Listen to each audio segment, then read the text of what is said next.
जय जगन्नाथ। नमस्कार प्रिय दर्शक बंधु, मु संतोष कुमार दास आपण मोर channel Maharshi astro and vastu research centre को स्वागत जनाउछि।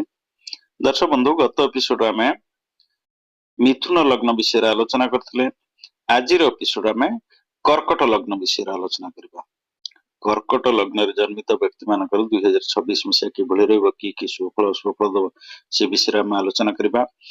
दर्शक बंधु, लग्न कौन प्रथम आम जाना लग्न कौन आम जमी राशि की मन रखुंट सेमती लग्न को मन रखा है। लग्न कौन, लग्न क्या कह आप कुंडली लग्न किए ना जो भाव आपणकर एक लिखाई थो भाव कौन मुझे आम जहाँ घर कहे ज्योतिष शास्त्र भाव कहते जो भाव एक लिखाई थो से आपणकर लग्न कि ल लिखाई थो सी गला लग्न कि एक आ ल लिखाई थो से लग्न। आप एक नंबर घर 16 एक नंबर घर आप लग्न है कि लग्न है संपूर्ण कुंडली मुख्य घर।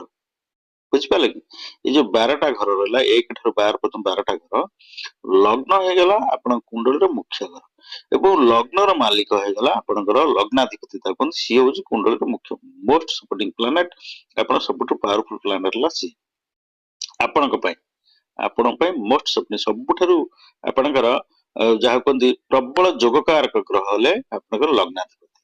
बुझिपारे मुख्य होचन सी आपन कुंडली जो लग्न होता आमर जो 12टा घर ला से 12टा घर ना दिया जाइए मेष वृष मिथुन कर्कट एगुड़ा के चेंज घर ना मेष घर वृष घर जो घर ना से अनुसार जो घरे बा जो राशि रे आपनकर चंद्र रहिले सपोज एठी रहिले चंद्र जो घरे च लिखाए तो सी गला आपनकर राशि है ना।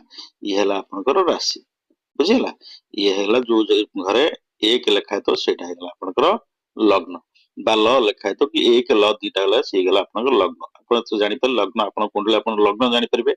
मोस्ट इंपोर्टेंट हो जे आपण लग्न टा मन रखंतु राशि अपेक्षा बेसी आपण लग्न को मन रखंतु। आपण कोन जातु एस्ट्रोलॉजी पचारि जे मोर एई लग्न हला लग्न मोर कर्कट लग्न धनु राशि नक्षत्र मन के मोर एति नक्षत्र ऊपर लिखा है तो ऊपर नक्षत्र तले राशि लिखा है तो अपन जानते मोर एई नक्षत्र ए राशि। बुझिपाले कि मुख्य होची लग्न एवं लग्नाधिपति हेले कुंडली रो मुख्य हला मुख्य ग्रह गला ये तो लग्न जानि परले। तो आमे आज आलोचना करे को लग्न विषय ना कर्कट लग्न रे जन्मित व्यक्ति माने जो माने कर्कट लग्न रे जन्म होइछ बा जहार कर्कट लग्न हला। आमे प्रथम देखिए पूर्व एपिसोड गुड़ा तो कही कुंडली कौन समस्त कुंडली की ग्रह मान केमी बुलती है बकरी ग्रह आप जो 9टा ग्रह रही 9टा ग्रह आपंकर 2टा ग्रह किए ना राहु एवं केतु सर्वदा से बकरी आंटी क्लॉक से क्लॉकवाइज बुलती बारु डाहण को बुलती आपको छाड़िले आउ जो 7टी ग्रह से आंटी क्लॉकवाइज बुलती गति मार्गी गति कहती। सी जो 7टा ग्रह 2टा ग्रह रवि एवं चंद्र ए 2 जन सर्वदा मार्गी माने बकरी हूँ ना आपको छाड़िले आउ जो 5टा ग्रह रही किए से ना शुक्र बुध मंगल बृहस्पति और शनि ये जो 5टी ग्रह माने बेले बेले मार्गी होता बेले बेले बकरी होता बुझे लगे मार्गी होता बेले बेले बकरी होता। दर्शक बंधु लिखला अक्षर गुड़ा सब एपट सेपट कहीं ना ये लिखा पड़े जो मैग्नेटिक पेन जो स्टाइलस पेन जो कहती जो लिखा जाए स्क्रीन उपर से पेन गुड़ा मत से पेन लिखा अभ्यास लिखिले से अक्षर कौन बंका टंका हो जाऊपर गुरुत्व दिंतु मुझे कहूँ है। तेणु आज आम से कर्कट लग्न विषय आलोचना करवा। तो कहीं बकरी कथा कहली आप देखते बृहस्पति शुक्र मंगल एम बर्तमान विचित्र गति चलती बेसी चलती बृहस्पति बहुत समय बकरी रोचन गोटे गोटे राशि अवधि बढ़ी जाऊँगा। बृहस्पति आप बर्तमान अच्छे मिथुन राशि मिथुन आसवे से कौटी मिथुन कर्कट को आसते कर्कट पुणी मिथुन थे मिथुन कर्कट को आसते कर्कट पुणी मिथुन को जाइए बकरी होकर पुणी आसवे से कौटी की कर्कट को आसवे कर्कट पुणी सिंह को आसे सिंह पुणी बकरी होकर कर्कट को जीवे है कि बकरी मार्गी से चलिए गला। तेणु ये आम बेसी आ गोटे कथा आप मन प्रश्न उठो कहीं आम ये 4टी ग्रह को कहीं नहींचे आउ अन्य ग्रह मान कहीं नहीं जो 9टा ग्रह रही 9टा 4टी ग्रह को आम कहीं नहीं ये 4टी ग्रह कहीं लिखी ना देखो आमर मु आग एपिसोड कही आपंकर कौन ଯେତେବେଳେ ଆମେ ବାର୍ଷିକ ରାଶିଫଳ କଥା ଗଣନା କରୁଥାନ୍ତି ସେତେବେଳେ ଆମେ କଣ କରନ୍ତି ନା ବିଶେଷ କରି ଏଇ 4ଟି ଗ୍ରହଙ୍କ ଉପରେ ବେଶୀ ଫୋକସ ଦେଇଥାନ୍ତି। କାହିଁକି ନା ଏଇ ଯୋଉ 4ଟି ଗ୍ରହ ଲେଖେ ବୃହସ୍ପତି, ଶନି, ରାହୁ, କେତୁ, ଏଇ 4ଟି ଗ୍ରହ ଗୋଟେ ଗୋଟେ ରାଶିରେ ଦୀର୍ଘ ସମୟ ଧରି ସେମାନେ ରୁହନ୍ତି ହେଲା। ତାଙ୍କର ରହଣି କାଳ ବେଶୀ ସମୟ। ଶନି ଗୋଟେ ରାଶିରେ 2.5 ବର୍ଷ ରୁହନ୍ତି ହେଲା। ବୃହସ୍ପତି ଗୋଟେ ରାଶିରେ 13 ମାସ ରହିବେ। ରାହୁ କେତୁ ଗୋଟେ ଗୋଟେ ରାଶିରେ ଆପଣଙ୍କର ସେ କେତେ ଦିନ ନା 18 ମାସ ବା 1.5 ବର୍ଷ ରହିବେ। ବୃହସ୍ପତି ବର୍ଷେ ମାସେ ରୁହନ୍ତି। ଅନ୍ୟ ସମସ୍ତ ଗ୍ରହ 20 ଦିନ ଆପଣଙ୍କର କମ ଦିନ ରୁହନ୍ତି। ଶୁକ୍ର ଗୋଟେ ରାଶିରେ ମାସେ ରହିଲେ, ମଙ୍ଗଳ ଗୋଟେ ରାଶିରେ ଆପଣଙ୍କର, ବୁଧ ରହିଲେ ଆପଣଙ୍କର 20 ଦିନ 21 ଦିନ ଏମିତି, ଏବଂ ବକ୍ରି ମିଶେଇକିରି ସେ ଲଗଭଗ ତାରି ଭିତରେ ରହନ୍ତି।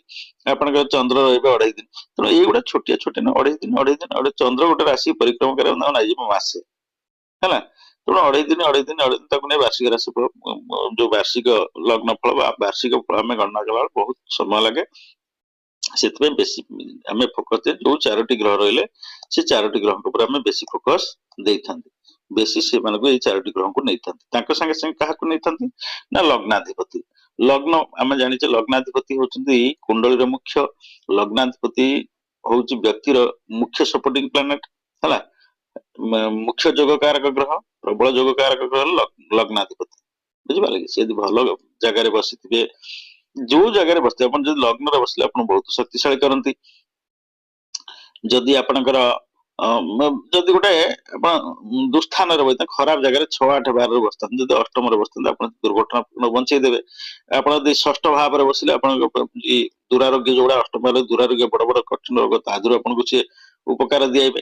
ଯଦି ଷଷ୍ଠ ଭାବରେ ଋଣ ମୁକ୍ତି କରିବେ। ବୁଝିପାରିଲେ କି? ତେଣୁ ଖରାପ ଜାଗା ରହିଲେ ସେ ଆପଣ ଭଲ ଫଳ ଦେବେ।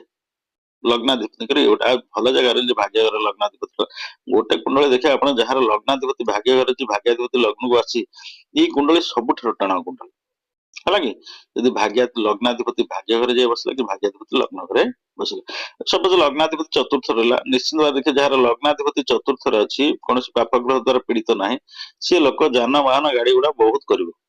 ଯଦି ଲଗ୍ନାଧିପତି, ଆମେ କର୍କଟ ଲଗ୍ନ କଥା କହୁଛେ, ଯଦି ଆପଣ କୁଣ୍ଡଳୀ କର୍କଟ ଲଗ୍ନ ଲଗ୍ନାଧିପତି କିଏ ଚନ୍ଦ୍ର, ଚନ୍ଦ୍ର ଯଦି ଆପଣ ଚତୁର୍ଥରେ ଥିବ, ଆପଣଙ୍କର ଦେଖିବେ କର୍କଟ ଲଗ୍ନ ତୁଳା ରାଶି, ଆପଣ ଦେଖିବେ ସେ ଲୋକ ବହୁତ ଡେଭଲପ କରିବ, ଆପଣ ଜାଗା ବାଡି ଘର ଦ୍ୱାର ତା ନାଁରେ ବହୁତ ହବ। ଗଲା ସେଆଡକୁ ଆମେ ଯିବାନି। ବର୍ତ୍ତମାନ ଆମେ ଏଇ ଯୋଉ ଲଗ୍ନ ଫଳ କଥା ଆଲୋଚନା କରିବା, ତାପରେ ଆମେ ଦେଖିବା ହେଲା।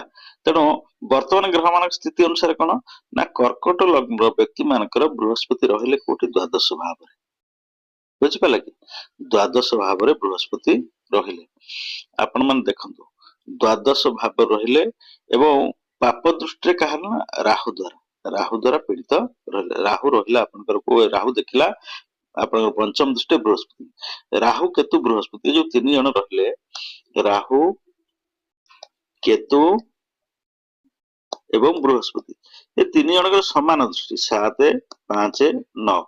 ଇଏ ଯୋଉ ଯୋଉ ରାଶିରେ ରହିବେ, ବୃହସ୍ପତି ଯୋଉଠି ରହିବେ ସେ ରାଶି ଉପରେ ପ୍ରଭାବ ବିସ୍ତାର କରେ। ସେଠୁ ପଞ୍ଚମ ଆପଣଙ୍କର ସପ୍ତମ ଏବଂ ଦଶମ ରାଶି, ପଞ୍ଚମ ସପ୍ତମ ଏବଂ ଦଶମ ରାଶି ସେ କଣ କରିବେ? ଦୃଷ୍ଟି ନିକ୍ଷେପ କରିବେ, ସେ ଘରକୁ ଦେଖିବେ। ରାହୁ କେତୁ ସେମିତି ଯୋଉଠି ରହିବେ ସେଠି ପଞ୍ଚମ, ସପ୍ତମ ଏବଂ ନବମ ରାଶି। ବୃହସ୍ପତି ପଞ୍ଚମ, ସପ୍ତମ, ନବମ ରାଶି, ଏ 3 ଜଣଙ୍କର ସମାନ ଦୃଷ୍ଟି। ତେଣୁ ବୃହସ୍ପତି ରହିଲେ ଦ୍ୱାଦଶ ଘରେ, ପୀଡିତ ରହିଲେ କାହା ଦ୍ୱାରା? ରାହୁ ଦ୍ୱାରା। ରାହୁ ଦେଖିଲା ପଞ୍ଚମ ଦୃଷ୍ଟି ବୃହସ୍ପତି କି ଦେଖିଲା ହେଲା। ଆ ଦ୍ୱାରା କଣ ହବ ନା ଆପଣଙ୍କର ଯେ ରାହୁ ଯେହେତୁ ବୃହସ୍ପତି ତୀର୍ଥାଟନର ସୁଯୋଗ ଆସିବ। ଆପଣ ବାହାରୁ 2026ରେ ଆପଣଙ୍କୁ ତୀର୍ଥ ଯାତ୍ରା କରିବାର ସୁଯୋଗ ମିଳିବ। ଆପଣ ଯେମିତି ଦୂର ଦୂରାନ୍ତକୁ ତୀର୍ଥରେ ଯାଇପାରନ୍ତି ହେଲା କି? ଅଚାନକ କାହା ସାଙ୍ଗରେ ଗୋଟେ ଆପଣ ଝାମେଲା ଝାଣ୍ଟି ହେଇପାରେ, ରାହୁର ଯେହେତୁ ଦୃଷ୍ଟି ରହିଲା, ଆପଣ କାହା ସାଙ୍ଗରେ ଅଚାନକ ଝାମେଲା ଝାଣ୍ଟି ହବ ହେଲା। ମିତ୍ର ଗୃହୀ ରହିଲେ ବୃହସ୍ପତି, ଦେଖନ୍ତୁ ମିଥୁନ ରାଶିରେ ରହିଲେ, ବୁଧଙ୍କ ଘରେ ରହିଲେ, ବଟ କାହା ସାଙ୍ଗେ କୋଉ ଭାବରେ ଦ୍ୱାଦଶ ଖରାପ ଜାଗାରେ ରହିଲେ, ଆପଣ ଟିକେ ରୋଗ ବୈରାଗ ଯୋଉଗୁଡା ରହିଲା, ଆପଣ ବୃହସ୍ପତି ରହିଲେ ଦ୍ୱାଦଶରେ, ବୃହସ୍ପତି ସପ୍ତମ ଦୃଷ୍ଟି ଷଷ୍ଠ ଭାବକୁ ଦେଖିଲେ। ବୁଝିପାରିଲେ କି? ତେଣୁ ଯେହେତୁ ବୃହସ୍ପତି ଦ୍ୱାଦଶ ରହିଲେ ଏବଂ ଷଷ୍ଠ ଭାବକୁ ଦେଖିଲେ, ଆପଣ ପେଟ ଜନିତ ସମସ୍ୟା ଦେଖାଦବ ଏବଂ ପେଟ ଜନିତ ରୋଗ ଦେଖାଯିବ, ଗ୍ୟାସ, ଏସିଡିଟି, ଇଣ୍ଡାଇଜେସନ, ଯାହା ପେଟ ସମସ୍ୟା ରହିଲା ସେଗୁଡା ସବୁ ଆପଣଙ୍କର କରାଇବ। ବୁଝିପାରିଲେ କି? ଗୁପ୍ତ ଶତ୍ରୁ କହିଲେ ଆପଣ ଯେମିତି ଜେଲସ ହେଇକି କି ଆପଣଙ୍କର ଗୋଟେ ଶତ୍ରୁ ଆପଣଙ୍କର ଜ୍ଞାନରେ ହଉ କି ଆପଣଙ୍କ ଧନରେ ହଉ, ଯାହାକୁ ଯେକୌଣସି କହିଲି ଗୋଟେ ଦିଟା ଏକ୍ସାମ୍ପଲ, ଜ୍ଞାନ ଧନ ବା ଅନେକ ଜିନିଷକୁ ନେଇ ଆପଣଙ୍କ ଜେଲସ ହେଇ ଲୋକ ଶତ୍ରୁ ହେଇଯିବେ। ବୁଝିପାରିଲେ? ଏ ସବୁ ସମସ୍ୟା ସୃଷ୍ଟି କରିବ। है कि तापर देखो राहु एठी देखला द्वादश को कही राहु जेहेतु देखला एठी आपन बृहस्पति शुभ फल दे परिबे नै आपन को तीर्थाटन खर्चांत करेबे खर्च को बाटे जेहेतु बृहस्पति ले धार्मिक ब्राह्मण जति से आपन को तीर्थाटन करेबे लॉजिक देखो से आपन तीर्थाटन करेबे तापर बृहस्पति देखले चतुर्थ भाव हला बृहस्पति रहिले द्वादश रे देखिले चतुर्थ भाव आपन कहबे बृहस्पति देखिले चतुर्थ भाव गोटे भलो जगह को देखले केंद्र को देखले शुभ फल देबे एठी आपन बृहस्पति शुभ फल देबे नाही देखंतु सबुडा मु कहि आपण मने आस्तो खाली कोन सब खराब आमे जेहेतु चारिटा ग्रह तादे गोटे ग्रह बृहस्पति भलो किंतु आ तीनोटले शनि राहु केतु तीनोटले खराब ग्रह हला तापरे बृहस्पति भलो ग्रह सौम्य ग्रह बृहस्पति भलो भलो जगह रहले भलो फल देबे जे 6 8 12 घर से को कोटे भलो फल दे द्वितीय कथा आ कोटे मु कहि कोटे ग्रह केतबेले भलो फल दिए ना उच्च राशि रे रहले निजर उच्च राशि रे रहले बृहस्पति भलो फल देबे उच्च राशि रे केमि ना उच्च राशि रे थिबे भलो डिग्री थिबे एवं आपनकर कोनोसी पाप ग्रह संगे रे नथिबे ताले से भलो फल देबे निज राशि रे थिले उच्च राशि रे निज राशि रे थिले से कहबे 100% आपन शुभ फल देबे हैला जदि मित्र राशि रे थिबे से ताले आपन को 50% शुभ फल देबे जदि शत्रु राशि के देखिले दृष्टि निक्षेप कल कि शत्रु राशि रहले एवं नीचे से पावरलेस हो जाती से भल फल देवे ना आपन जन ऑफिसर आपन पीएन करे बसै देले आपन कोन डिमोशन कले आपन प्रमोशन के डिमोशन करे पीएन करे आपन कोन करिवे मानसिक जंत्रणा आपन आडुसुड व्यवहार करिवे जे गोटे कला ऑफिस की हला आपन दाउ ठीक से भल मैनर देखिबे नाही काई ना आपन टेंशन रहले सेमदी देखंतु बृहस्पति देखिले कोडी चतुर्थ भाव शत्रु भाव को देले एटला चतुर्थ हम जानते तुला राशि अधिपति शुक्र बृहस्पति शुक्र दिन हले डेडाटी आपन सबुठार बेसी आपन शत्रुता ज्ञानी कहते हला ज्ञानी से को मु बेसी जानि से को मु बेसी जानि बृहस्पति ले गुरु एवं शुक्र हले गुरु शुक्राचार्य जने गुरु तो दी जन भीतर पड़ियो से को मु बेसी जानि से को मु बेसी जानि से हम जेहेतु शत्रु भाव को देले बृहस्पति एठी बसिले आपन द्वादश भाव रे आपन पंचम दृष्टि देखले कोडी 1 2 3 4 5 5 चतुर्थ भाव देखले तेणु जमी बाड़ी से समस्या लगे रखिबे आपन जगह किनिया बाहर कि कोन गोटे घर काम आरंभ करबे एटा लगे रखिबे हला करे देबेनी आपन घर करे आरंभ कर सेटा लिंगरिंग हो बुझि पाले कि जमी बाड़ी समझा आपन का संग का पर गोटे किनिया को चाहचंती कि आपन पैसा देचंती एमती समस्या सृष्टि हबो तो लिंगरिंग करिवे किंतु लिंगरिंग करिकरी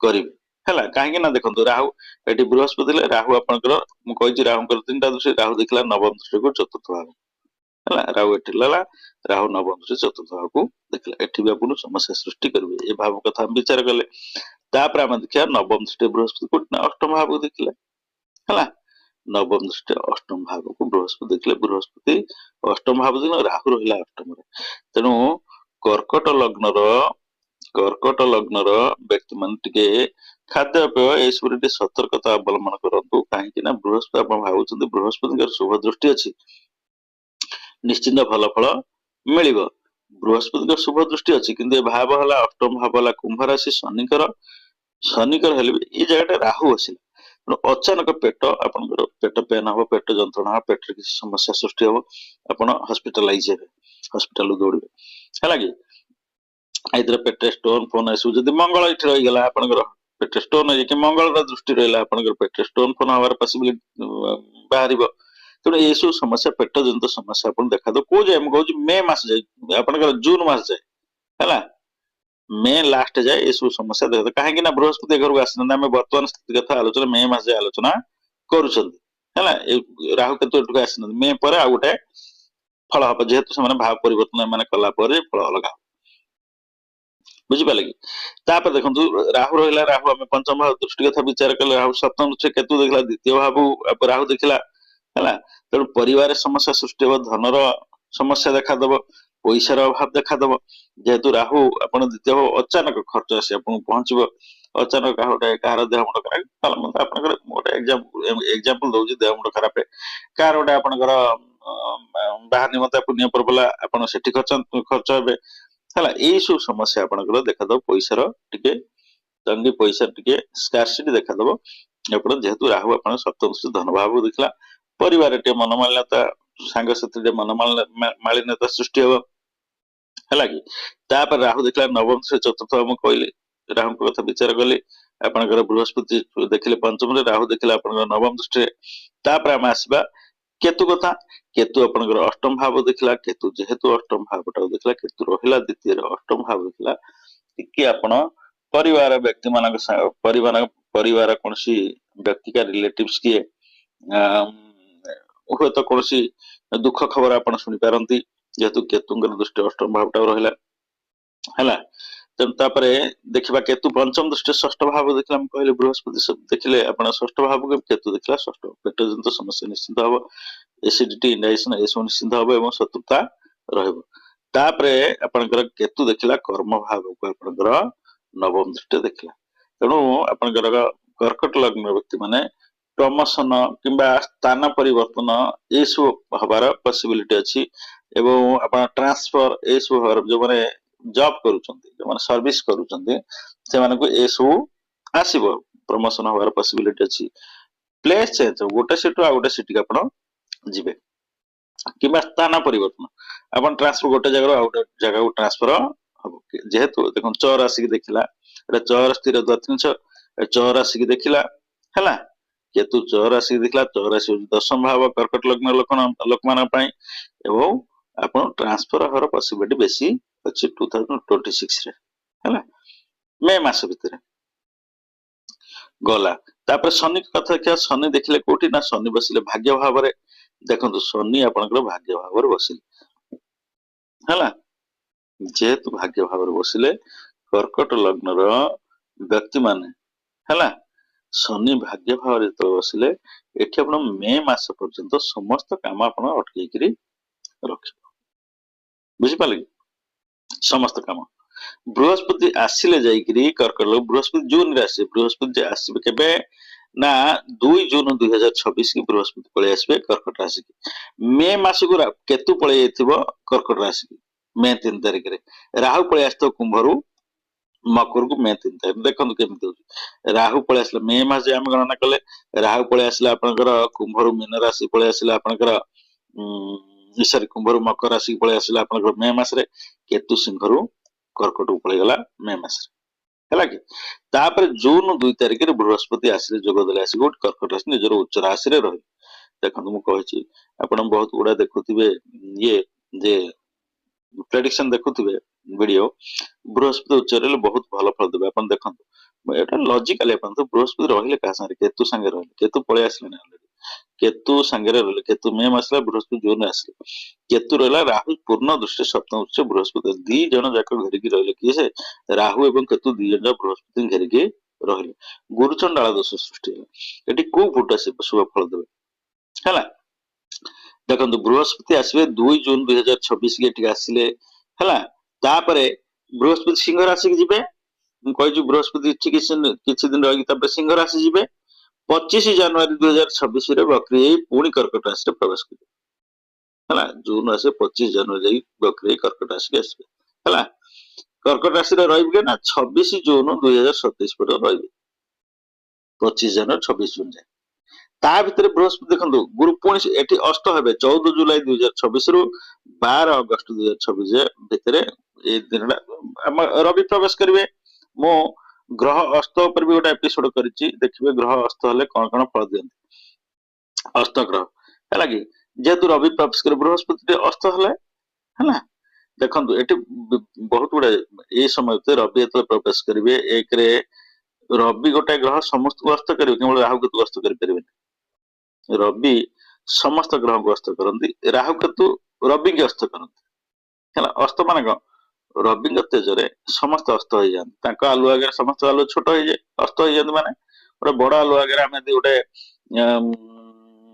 100 ୱାଟେଜ ଏଲଇଡି ବଲ୍ବ ସାମ୍ନାରେ ଗୋଟେ କ୍ୟାଣ୍ଡେଲ ଜାଳିବା, କ୍ୟାଣ୍ଡେଲ ଲାଇଟ ଦେଖାଯିବ କି?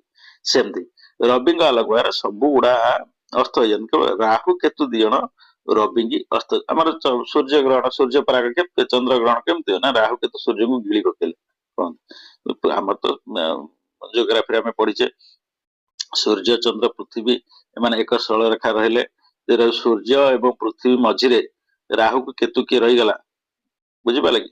ବା ସୂର୍ଯ୍ୟ ପୃଥିବୀ ଚନ୍ଦ୍ର ମଝିରେ ଆପଣଙ୍କର ପୃଥିବୀ ରହିଲା। ଆମେ ପଢିଛେ ସୂର୍ଯ୍ୟ ଚନ୍ଦ୍ର ମଝିରେ ପୃଥିବୀ ରହିଲେ, ପୃଥିବୀର ଛାଇ ପଇଲା ଚନ୍ଦ୍ର ଉପରେ, ଚନ୍ଦ୍ର ଦେଖାଯାଏ। ସେମିତି ସୂର୍ଯ୍ୟ ପୃଥିବୀ ଭିତରେ ଯଦି ଚନ୍ଦ୍ର ରହିଲା, ଚନ୍ଦ୍ର ଛାଇ ପଡିଲା ପୃଥିବୀ ଉପରେ ସେତିକି ଅଞ୍ଚଳ ଦେଖାଗଲା। ଏମିତି ଅଛି ଆମେ ଜୋଗ୍ରାଫିରେ ଯାହା ପଢିଛେ। ଗଲା ସେମିତି ଆକୁ କହନ୍ତି ରାହୁକେତୁ। ରାହୁକେତୁ ସୂର୍ଯ୍ୟକୁ ଅସ୍ତ କରନ୍ତି। ଏଠି କେମିତିଆ ଯୋଗ ସୃଷ୍ଟି ହଉ ଦେଖନ୍ତୁ, ଆପଣ ଜୁନ ପରେ ଆପଣ ଜୁଲାଇ ବେଳକୁ ଏଠି ଥିବେ କେତୁ ଥିବେ, ବୃହସ୍ପତି ଥିବେ, ରବି ପଳେଇ ଆସିଲେ। ଏକରେ ରବି ଅସ୍ତ ରହିଲେ ଗୋଟିଏ ମାସ ରବି ଅସ୍ତ ରହିଲେ, ଆପଣ ଗୁରୁ ବି ଅସ୍ତ ରହିଲେ। ଏ ସମୟଟା ଗୁରୁ ଅସ୍ତ ରହିଲେ, ବୃହସ୍ପତି ଅସ୍ତ ରହିଲେ, ସମସ୍ତ ଶୁଭ କାର୍ଯ୍ୟ ବର୍ଜନୀୟ ହେଲା। ସମସ୍ତ ଶୁଭ କାର୍ଯ୍ୟ ବର୍ଜନୀୟ। 14 ଜୁଲାଇରୁ 12 ଅଗଷ୍ଟ ଭିତରେ ସମସ୍ତ ଯେତେ ମାଙ୍ଗଳିକ କାର୍ଯ୍ୟ ହେଲା, ଆପଣଙ୍କର ବୈବାହିକ କାର୍ଯ୍ୟ ହଉ, ଗୃହ ପ୍ରବେଶ କାର୍ଯ୍ୟ ହଉ, ନୂତନ ଗୃହ ନିର୍ମାଣ ହଉ, ମୁଣ୍ଡନ ହଉ, ଏ ଯେତେ ଶୁଭ କାର୍ଯ୍ୟ ମାଙ୍ଗଳିକ କାର୍ଯ୍ୟ ହେଲା, ମଙ୍ଗଳ କାମ ରହିଲା, ଏସବୁ ବର୍ଜିତ ଏ ସମୟରେ କରାଯିବ। 2026 ଆପଣଙ୍କର 2026 କେତେ ନା 14 ଜୁଲାଇରୁ 12 ଅଗଷ୍ଟ ଭିତରେ, 14 ଜୁଲାଇରୁ 12 ଅଗଷ୍ଟ 2026 ହେଲା। ଆରି ଭିତରେ ଆପଣଙ୍କୁ ରହିଲେ ବୃହସ୍ପତି ଗୁରୁ ଅସ୍ତ ରହିଲେ, ଆରି ଭିତରେ ସମସ୍ତ ଶୁଭ କାର୍ଯ୍ୟ ଯେ ପର୍ଯ୍ୟନ୍ତ ଗୁରୁ ଆସିନାହାନ୍ତି ସିଂହ ରାଶି ହେଲା କି ଗଲା। ଆଥିରେ ଗୁରୁ ଅସ୍ତ ହେଇଗଲେ ସେ ସମ୍ପୂର୍ଣ୍ଣ ପାୱାରଲେସ୍ ହେଇଗଲେ। ଏ ମାସରେ ସେ ସମ୍ପୂର୍ଣ୍ଣ ପାୱାରଲେସ୍ ହେଇ ରହିଲେ। ତା ଭିତରେ ରବି ବି ପାୱାରଲେସ୍, ରବି କେତୁ ରାହୁ ତାଙ୍କୁ ଗ୍ରାସ କଲେ, ରବି ବି ପାୱାରଲେସ୍ ରହିଲେ। ତେଣୁ ଏଠି ଦେଖନ୍ତୁ ପୁରା ପାୱାରଫୁଲ ରହିବେ କି ସେ ରାହୁ ଏବଂ କେତୁ। ରାହୁ କେତୁ ସମ୍ପୂର୍ଣ୍ଣ ପାୱାରଫୁଲ ରହିଲେ। ରବି ତ ପଳେଇ ଆସିବେ ଗୋଟେ ମାସ ପରେ, ସିଂହ ରାଶି ପଳେଇ ଆସିବେ। ଏଠି ନା ରବି କିଛି ଶୁଭ ଫଳ ଦେଇପାରିବେ, ବୃହସ୍ପତି କସ୍ମିକ ଏଠି ଶୁଭ ଫଳ ଦେଇପାରିବେ ନାହିଁ ହେଲା। ବୃହସ୍ପତି ଯୋଉ ପଳେଇ ଆସିବେ ଆପଣଙ୍କର କେବେ ନା ରହିବେ 31 ଅକ୍ଟୋବର ଯାଏ ରହିବେ ଆପଣ କର୍କଟ ରାଶିରେ। 31 ଅକ୍ଟୋବର ପରେ ପଳେଇ ଆସିବେ ସିଂହ ରାଶି, ଧନ ଭାବକୁ ପଳେଇ ଆସିବେ। 31 ଅକ୍ଟୋବର ଯେତେବେଳେ ସିଂହ ରାଶି ପଳେଇ ଆସିବେ, 25 ଜାନୁଆରୀ ଅକ୍ଟୋବର ଜାନୁଆରୀ ଭିତରେ, 25 ଜାନୁଆରୀ ମାନେ ଅକ୍ଟୋବର ଜାନୁଆରୀ 27 ଭିତରେ ଆପଣଙ୍କୁ ଶୁଭ ଫଳ ମିଳିବ। ବୁଝିପାରିଲେ? କାହିଁକି ନା ଏଠି ବୃହସ୍ପତି ଧନ ଭାବ ରହିଲେ, ସେତେବେଳେ ଆପଣ ପ୍ରଚୁର ଶୁଭ ଫଳ ଦେବେ। ବହୁତ ଆପଣ ଯେତେ ଅଟକିଥିବା କାମ ଆପଣଙ୍କର ହବ, ପରିବାର ସାଙ୍ଗେ ରିସ୍ତା ଭଲ ରହିବ, ଆର୍ଥିକ ଯୋଉ ସମସ୍ୟା ଆପଣଙ୍କର ଥିଲା, ଆର୍ଥିକ ସମସ୍ୟା ଆସ୍ତେ ଆସ୍ତେ ସୁଧୁରିବ ଆପଣଙ୍କର। କେବେ ନା 31 ଅକ୍ଟୋବର ପରେ, 31 ଅକ୍ଟୋବର 25 ଜାନୁଆରୀ 2027 ଭିତରେ ହେଲା। ତା ପୂର୍ବରୁ ଯେହେତୁ ବୃହସ୍ପତି ଥିଲେ ଆପଣଙ୍କର କୋଉ ଭାବରେ, ଆପଣଙ୍କର ଲଗ୍ନରେ ବୃହସ୍ପତି ରହିଲେ, କେତୁ ରହିଲା, ରାହୁ ରହିଲା, ଆପଣ ବହୁତ ପୀଡ଼ା ଦେବେ। ମାନସିକ ଯନ୍ତ୍ରଣାରେ ଆପଣ ରହିବେ, ମାନସିକ ଟେନସନ ହେବେ, ଆପଣ ମେଣ୍ଟାଲ ଟେନସନ ହେବେ। କୌଣସି କାମ ଆପଣଙ୍କର ହେଇପାରିବ ନାହିଁ ହେଲା। କୋଉ ଯାଏ ନା 31 ଅକ୍ଟୋବର ଯାଏ ବୃହସ୍ପତି ଆସିଲା ପରେ, 2 ଜୁନରୁ 31 ଅକ୍ଟୋବର।